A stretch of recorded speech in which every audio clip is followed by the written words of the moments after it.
Hey, I'm Jamie Poisson.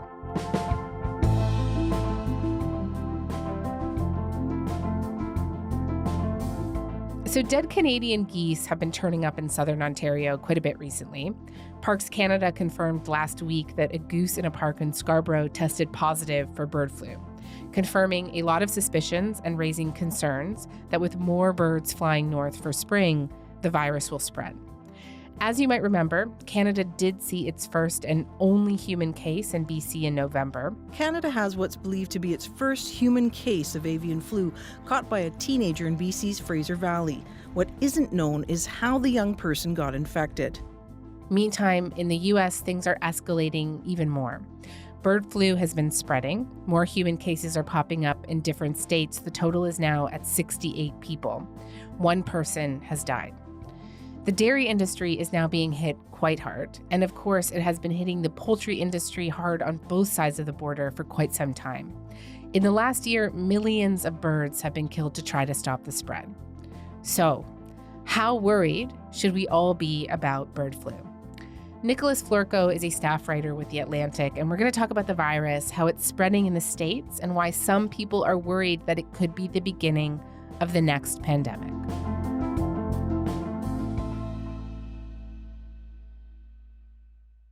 Hey, Nick, thank you so much for coming on to the show. Of course, thanks for having me. I wonder if we could start with the basics here. If you could just explain to me what bird flu is. Sure. There's actually several kinds of bird flu. So the one that we're talking about today is called H5N1. And H5N1's been around actually for decades, but it's become an issue for us here in the US, where I am, when it started showing up in wild birds in 2022. We saw it spread then to domestic poultry, and then things got even more worrisome when we started to see this spreading to dairy cows, which here in the US was documented in March of last year. Now, luckily, we haven't seen the virus spreading from human to human, but that's, of course, why everyone is paying attention to this virus. If we start to see consistent human-to-human transmission, that's when things really start being worrisome, and we could be heading towards another flu pandemic. What do we know about how it spreads from animals to humans, though? So infected birds can spread it through their mucus, their saliva, their feces. So if a human is around a sick bird without protective equipment, they could potentially catch the virus. And the leading theory of how it spreads from cows to humans is through their milk. So that means folks that might be at risk are folks who might be consuming raw, unpasteurized milk or handling raw, unpasteurized milk.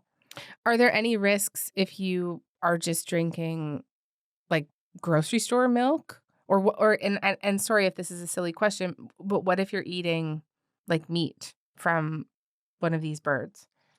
Luckily, it seems that pasteurization of milk especially has prevented the spread of the virus. So milk that is in your grocery store is safe as long as you are not in a place where they are selling or allowed to sell raw milk, unpasteurized milk. We haven't seen any cases, as far as I'm aware at all, of someone eating potentially a sick bird. And I think that's just because birds are, relatively symptomatic when this occurs. So we wouldn't see those ending up in the meat supply.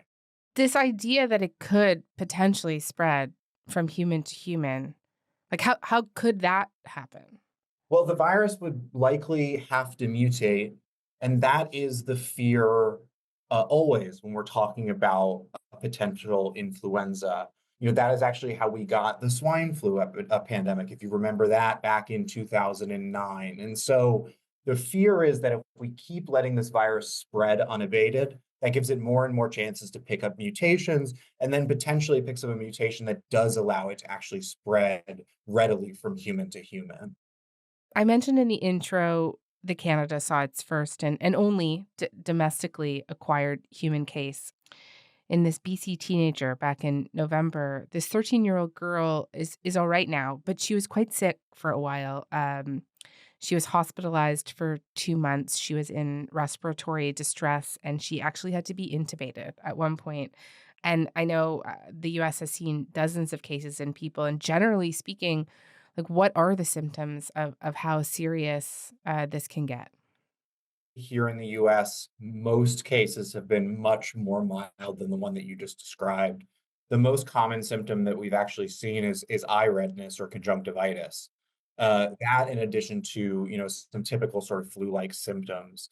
That being said, as you said in the intro, we have had one severe case here in the US last month in the state of Louisiana. We did unfortunately have a death from the virus. Health officials confirming a patient in Louisiana is the first human to die from bird flu in the U.S. The Louisiana Department of Health saying the person was over the age of 65 with underlying health conditions and contracted the virus after being exposed through a flock of birds in a backyard. The CDC analyzed the virus in that Louisiana patient and found concerning new mutations which could help the virus infect people more easily.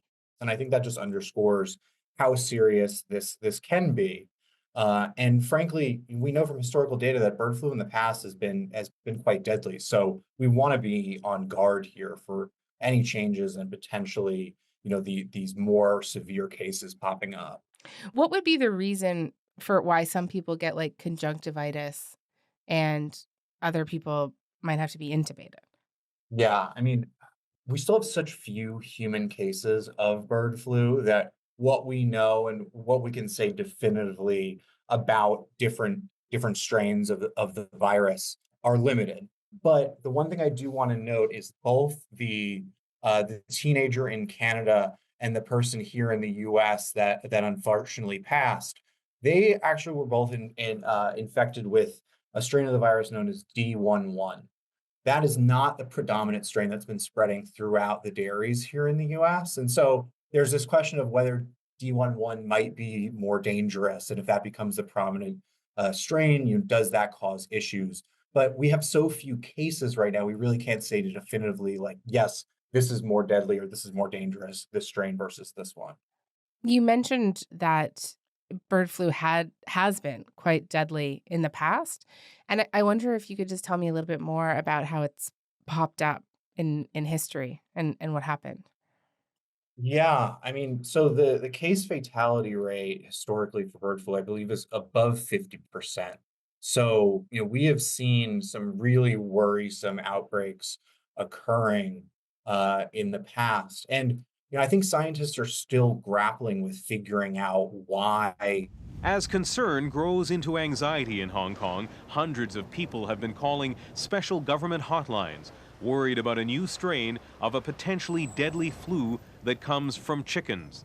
Health officials say so far there have been 6 confirmed cases, and now this. In 4 of those, the virus may have been transmitted from person to person. This time around, we, very luckily are not seeing this much higher death rate because, I think if you talk to anybody who has studied bird flu for some time, if bird flu gets into the respiratory system, there's a lot of, fears that this could cause severe illness and widespread death. But luckily, we haven't seen that yet. And I really do think scientists are still grappling with why that is. I don't think we know yet. Have you heard any of them take a educated guess? Various scientists have various theories. So, one hypothesis is that people are just less susceptible to infection from H5N1 than we used to be. That would be, an interesting, if that is what ends up playing out. And there's also, a theory that the way the virus is transmitted and the amount of virus that folks are being exposed to is limiting sort of the severity of the disease. So, I think there's this theory that, workers are contracting the virus through contact with milk. Maybe that the milk droplets are splashing into their eyes or they're rubbing their eyes. And, that is not sort of a large enough exposure to create, this really serious illness in folks. And then there's just a thought too that, this version of the virus is just inherently less dangerous to people than the ones we've seen spreading previously.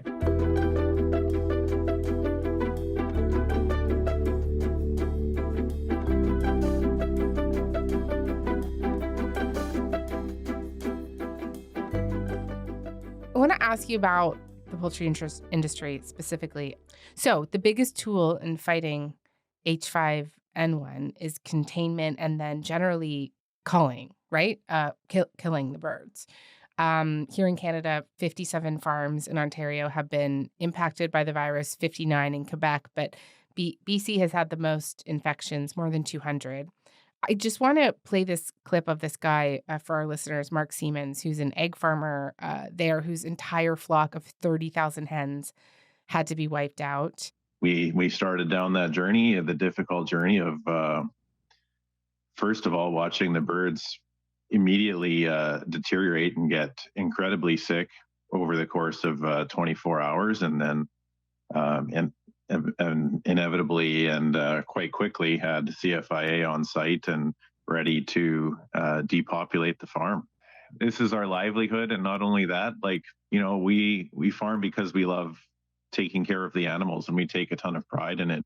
Maybe you could just tell me a little bit about the effects that you've seen on the poultry industry in the U.S. Yeah, it has just been disastrous here in the U.S. for the poultry industry.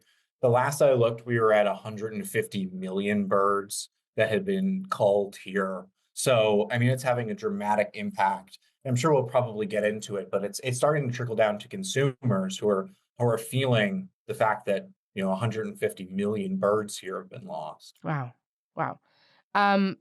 Tell me more about that. I've also seen these videos from Costco's and stuff in the U.S. where people are limited to a carton or two of eggs, right?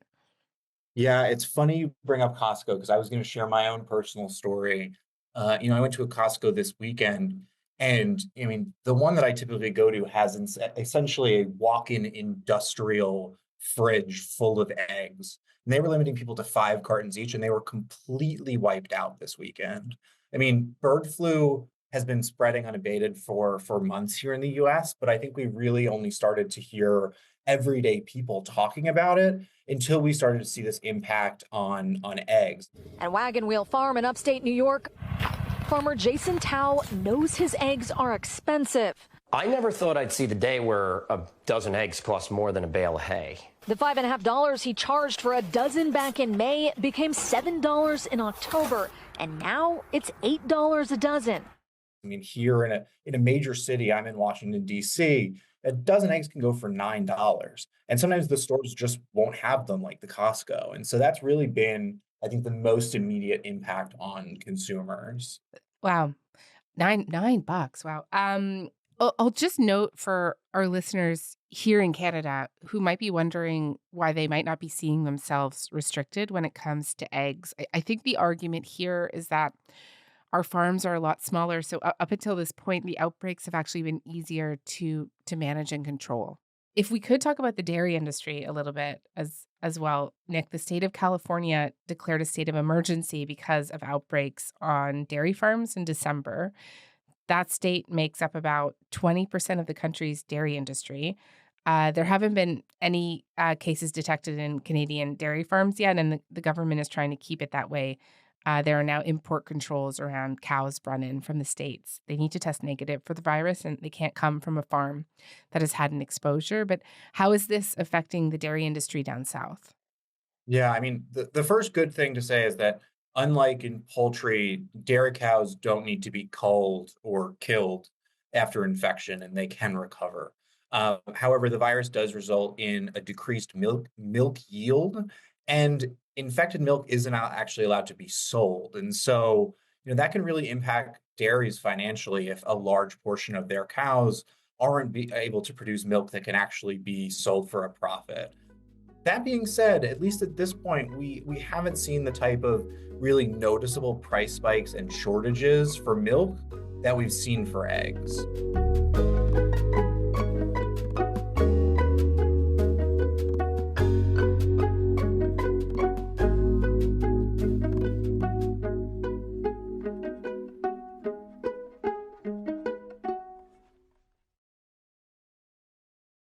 In Canada, our National Public Health Agency has increased its risk assessment for the bird flu, introducing a new protocol for human surveillance on farms. And what has the government response been to date in the U.S.? I mean, it's been kind of scattershot, if I'm being honest with you. So I will say, our CDC, the Center for Disease Control and Prevention, they do say that the risk to humans is still low.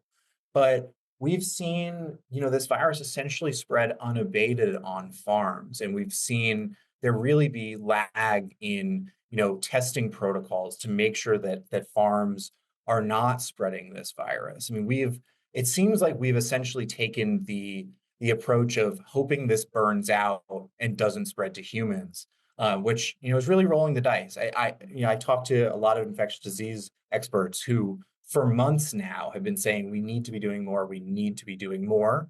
We are starting to see some mitigation measures, like a bulk milk testing program that the US government set up about a month ago. And that, of course, is being used to try to detect more cases. But, we've just sort of seen this to spreading and spreading on farms. And I think just because, humans generally, at least here, have only, gotten conjunctivitis, that we haven't seen this sort of major backlash and outrage calling for more mitigation measures. The people that are saying to you, we need to do more, like, what are some of the things that they think should be happening right now? The first thing, of course, is that we need to be doing more testing on farms, both animals and of the people that are working on those farms. And then I think there's, of course, calls to make sure that farm workers have appropriate PPE and they aren't being penalized for, say, reporting symptoms. I think it's important to note, too, that a large portion of our dairy industry here in the US is undocumented workers, meaning that there's a fear and suspicion that if folks go to the hospital or they report this, that there could be some sort of impact on their immigration status. So that's made it really difficult as well. And then I think there's a debate right now, a healthy debate on whether we should be vaccinating a certain portion of folks, maybe the folks that are most at risk, like the folks that work in dairies, for example, whether we should be preemptively vaccinating those folks against bird flu. Right, because there is a vaccine for it. And so why not just do that? Yeah, I mean, the US has been stockpiling vaccines for, a potential outbreak. And I think as of right now, I think they really are just taking, a cautious approach, again, because we haven't seen this causing severe illness in most people. There's a thought that, we shouldn't be just willy-nilly, I think, giving folks this vaccine. So far, the CDC here in the US has essentially been telling dairy workers, get the seasonal flu vaccine and then protect yourself from bird flu with protective measures. And the reason why they're saying get the seasonal flu vaccine is because we really want to avoid a situation where someone gets infected with both viruses simultaneously. Because when that happens, we have a higher likelihood of mutations occurring. We could actually see the two viruses infect a cell together, trade some of their genetic material, and then we have a situation where we might get a bird flu virus that has the transmissibility of something like a seasonal flu. That's a really big worry. And so the CDC has been really focusing on just these efforts to get folks that are at high risk vaccinated against the typical flu. Wow, that's interesting. A little scary, but interesting.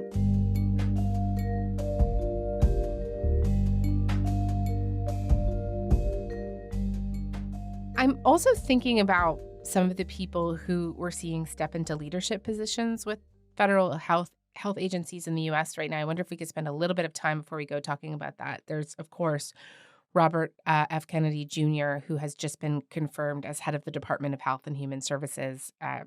He's claimed that there is, quote, no evidence the vaccine will work and suggested that they're dangerous. In a post on X, he also said, quote, with so much money on the table, is it conceivable that someone might deliberately release a bioengineered bird flu?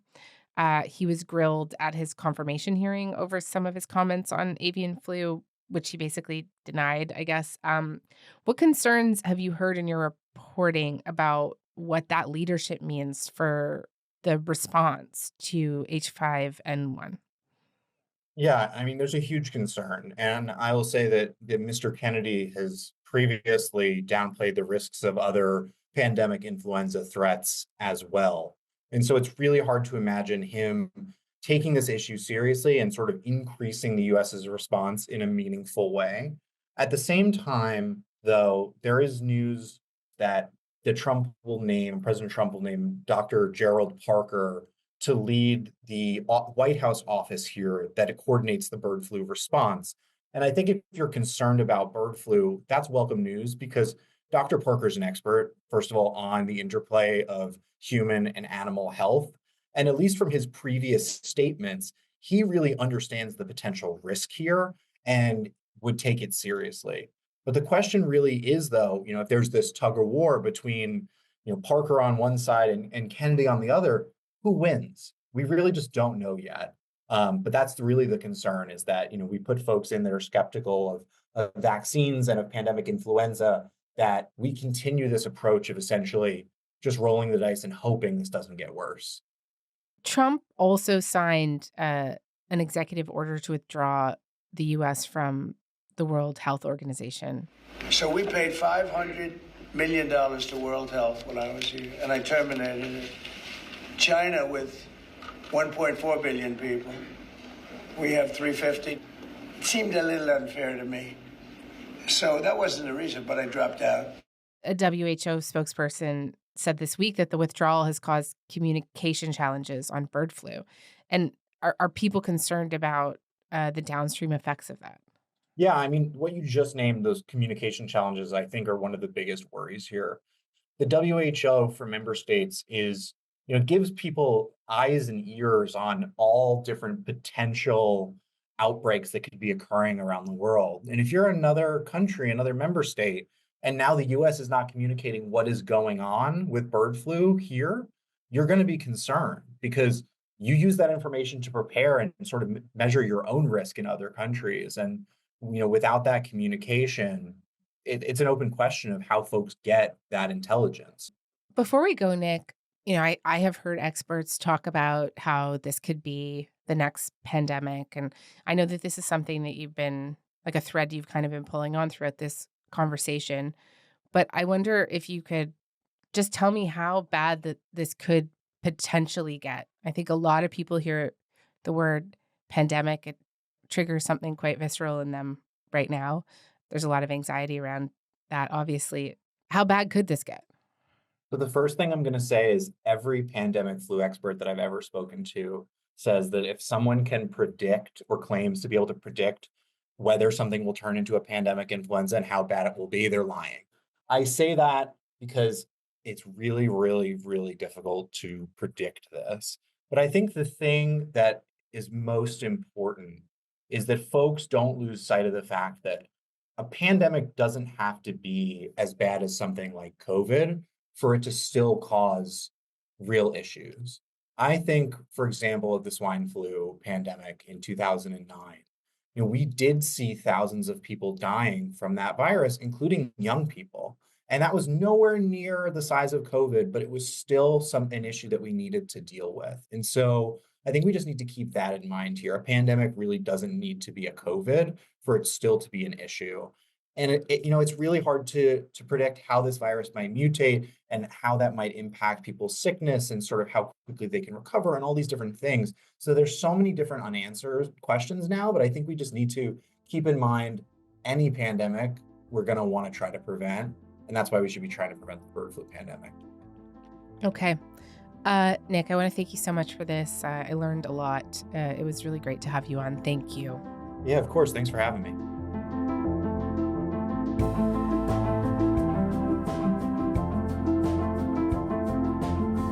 All right, that is all for this week. Front Burner was produced this week by Joyita Shen Gupta, Ali Janes, Lauren Donnelly, Cecilia Armstrong, Matt Omha, Mackenzie Cameron, and Marco Luciano. Our YouTube producer is John Lee, and Evan Agard is our video producer. Music is by Joseph Shabason. Our senior producer is Elaine Chow. Our executive producer is Nick McCabe-Locos. I'm JB Poisson. Thanks so much for listening. Talk to you next week.